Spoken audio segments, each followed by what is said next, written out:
Her face was swollen, blood on her lip, eyes wild, silent. And behind her, Eva, trembling in her wheelchair, clutching a stuffed bear like it could shield her from hell. 3:02 a.m. My breath fogged the glass as I opened the door. No words, just terror, just need. Then my phone vibrated. A single message from her. "Don't you dare shelter them." And in that moment I understood everything. My sister, Mara, married Jackson when we were in our 20s. He was charming, the kind of man that knew how to tilt his head just right when he listened, how to touch a shoulder like reassurance was currency. At first, I was relieved. Mara had always needed protecting. She was fragile, sweet, too trusting. And Jackson? He seemed like the shield she'd always been missing. But now, standing in front of me, her arms wrapped around her daughter like armor, I saw it. The years, the bruises, the silence, the weight of fear she'd carried for so long. And suddenly, our mother's silence over the years, her strange detachment, her dismissiveness, clicked into something uglier. This wasn't just Mara's shame, this was our family's secret. I kept them hidden, tucked them in the guest room, drew the curtains, moved like a ghost for days. Eva didn't speak, not until day 3 when she whispered, "He locks her in the basement when she talks too much."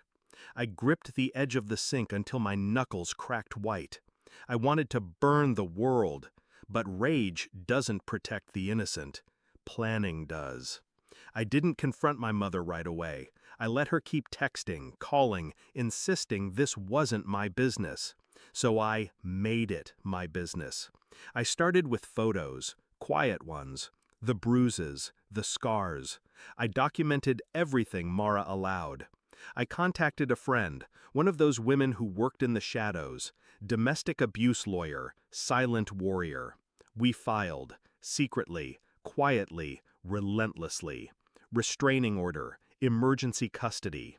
But legal papers weren't enough, not with a man like Jackson. I visited their house, told him I was just checking on things for Mara. He opened the door with that smug smile. "How's my little runaway doing?" I smiled back. "Healing." He laughed, called her dramatic, said she'd always had episodes. I saw the twitch in his jaw when I told him I had full access to the house now, by court order. That night, I broke the deadbolt and went down into the basement. Found a latch hidden behind a false wall, and there it was, the room. No windows, soundproofing, a single chair in the center, and a baby monitor, like it had once belonged to Eva. I took photos, every inch, every grotesque inch. Then I drove to my mother's house, put the printed photos on her kitchen table. "You knew," I said, "and you let it happen." She didn't deny it. She didn't even look shocked. "He provides," she said. "He's a man of position." My voice didn't rise. I didn't need it to. "You're going to testify." She laughed in my face. "I'll do no such thing." So I pulled out her letters, the ones she used to send Mara when she was pregnant, the ones where she warned her not to provoke Jackson. I'd taken them from the attic during a holiday visit years ago, back when I thought they were just controlling, not confessional. Now, they were leverage. Court moved fast after that. The judge saw the photos, the basement, the bruises. And when Eva finally found the courage to speak, her trembling voice cracked the silence wide open. Jackson lost everything: custody, status, power. And when they cuffed him in the courtroom, he turned to me and hissed, "This was you." I didn't flinch. I just looked him in the eye and said, "She's not alone anymore." But that wasn't the end.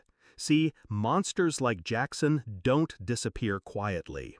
He had friends, connections, a network of cowards in suits and golf clubs. So I exposed them.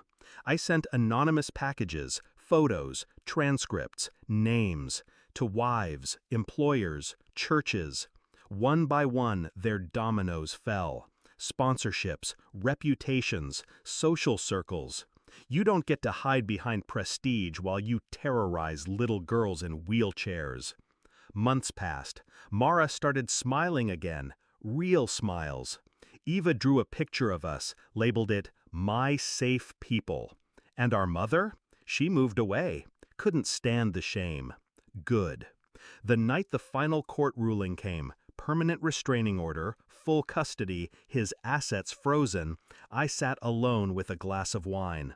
And for the first time in years, I exhaled without shaking. They say monsters wear masks, but in my family, they wore wedding rings and pearls and polite smiles. And when they showed up at my doorstep at 3 a.m., begging not for help, but permission to finally run, I didn't hesitate. Because silence is complicity. And I'd rather be the villain in their twisted family story than the bystander who let a child live in fear. Some monsters wear wedding rings, but now they wear orange jumpsuits too.